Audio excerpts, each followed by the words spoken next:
पालघर में साधुओं की हत्या का मामला तो पूरे देश में उछलकर सामने आया, लेकिन इसी पालघर जिले के नालासोपारा में एक शिक्षक की हत्या के केस को दबाने की हर संभव कोशिश की गई। ठीक एक साल पहले 8 नवंबर 2019 के दिन आशुतोष सिंह रघुवंशी के परिवार को Vasai road railway police station से एक फोन आता है कि आशुतोष सिंह रघुवंशी की ट्रेन से दुर्घटना हो गई है। परिवार को लगा शायद छोटी मोटी खरोच आई होगी, लेकिन जब परिवार वहां पहुंचता है तो उन्हें आशुतोष सिंह रघुवंशी की मौत की खबर मिलती है। पहली नजर में ये मामला आत्महत्या का दर्ज किया जाता है, लेकिन परिवार का ये कहना है कि आशुतोष को एक सुनियोजित तरीके से मारा गया है। आशुतोष का मृत शरीर रेल की पटरियों पर 2 हिस्सों में मिलता है। परिवार ने हत्या का इल्जाम लगाया नालासोपारा के पीवीआर क्लासेस के उन 4 पार्टनर की तरफ जो आशुतोष को दिन रात प्रताड़ित करते थे, तरह तरह की बातें करते थे। आशुतोष इस क्लासेस में एक टीचर के तौर पर काम करते थे।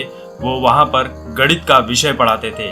एक दिन पीवीआर क्लासेस के पार्टनर्स को पता चलता है कि आशुतोष नालासोपारा में ही अपना खुद का एक क्लासेस खोलना चाहते हैं। तो इन पार्टनर्स ने एक प्लानिंग की कि अगर आशुतोष ने अपना खुद का क्लासेस खोल लिया तो उनका जो क्लासेस है वो शायद घाटे में जा सकता है। तो इन सभी पार्टनर्स ने एक प्लानिंग की कि आशुतोष को भी पीवीआर क्लासेस में 5वें पार्टनर के रूप में शामिल कर लिया जाए, और ऐसा करने में वो सफल भी रहे। पार्टनरशिप के नाम पर आशुतोष से इन लोगों ने लाखों रुपए लिए, लेकिन पार्टनरशिप एग्रीमेंट को नहीं बनाया। और जब भी आशुतोष पार्टनरशिप एग्रीमेंट बनाने की बात करते तो ये बात को गोल मोल घुमाकर टाल दिया करते थे। और यहीं से शुरुआत होती है कि आशुतोष सिंह रघुवंशी के साथ क्या करना है। ये सब इल्जाम परिवार ने इन 4 पार्टनर्स पर लगाया है। पुलिस ने एफआईआर तो दर्ज कर ली, लेकिन जिन धाराओं पर एफआईआर दर्ज करनी थी वो पुलिस नहीं कर रही थी, और नालासोपारा पुलिस इन्हें कई महीनों तक घुमाते रही। परिवार का ये भी आरोप है कि पुलिस ने आरोपियों से पैसे तक लिए कि उनके ऊपर किसी भी तरह का कोई केस दर्ज ही ना हो सके, लेकिन परिवार ने हिम्मत नहीं हारी। आशुतोष का परिवार हर उस इंसान तक पहुंचा जहां से कोई उम्मीद जग सकती थी, उम्मीद की एक रोशनी दिख सकती थी।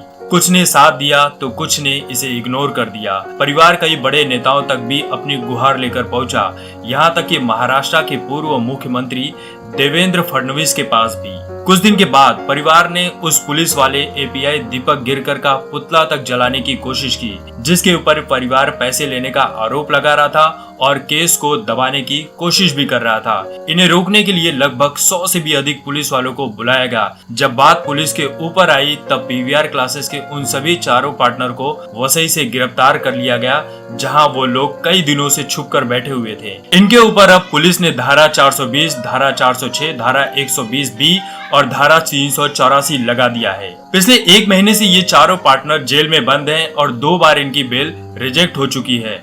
परिवार ने 8 नवंबर के दिन एक श्रद्धांजलि सभा भी रखी थी, जहां हर वर्ग के लोगों ने आकर अपनी अपनी बात रखी और आशुतोष को इंसाफ दिलाने की मुहिम में साथ खड़े रहने का वादा भी किया। अब आगे ये देखना होगा कि इन 4 आरोपियों को आशुतोष सिंह रघुवंशी मामले में सजा मिलती है या फिर मुजरिम पैसे के दम पर छूट जाएंगे। लेकिन एक बात आपको समझनी होगी कि अगर आपको इंसाफ चाहिए तो आपको बहुत लंबी लड़ाई लड़नी होगी, जो आशुतोष के परिवार ने कर दिखाया है। ये मेरा दुर्भाग्य है कि मैं उनसे मिल नहीं पाया और उनका मैं विद्यार्थी भी नहीं था। और मैं जब ये न्यूज़ सुना तो मुझे ऐसा हुआ कि यार मैं उनका एक विद्यार्थी होता तो शायद उनसे कुछ सीख पाता। सर कुछ इस तरह सॉन्ग के फॉर्म में फॉर्मूले पे याद कराते थे सर, और टफ से टफ क्वेश्चन दो सर को वो आसानी से हमें सॉल्व कराते थे। कवि और प्रोफेसर्स थे, उनका जो सिखाने का जो अंदाज था, तो गाकर वो सिखाते थे बच्चों को, और वो टफ से टफ फॉर्मूला उनके माइंड में डाल देते थे। उस वजह से बच्चों का परफॉर्मेंस बहुत ही सुपर्ब रहता था। लोग बोलते हैं सुसाइड है, मैं नहीं मानता सुसाइड,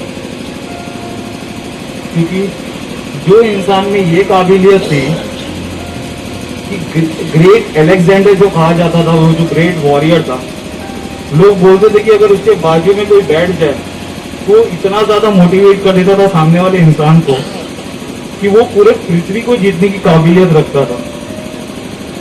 वैसा ही ग्रेट अलेक्जेंडर जैसा सेम मोटिवेट वो ये किया करते थे। हमने अपनी न्याय प्रणाली से ये मिला कि आज 1 महीने से ऊपर हो गया और 4 आरोपी जेल में, और आगे भी हमारी लड़ाई शुरू रहेगी।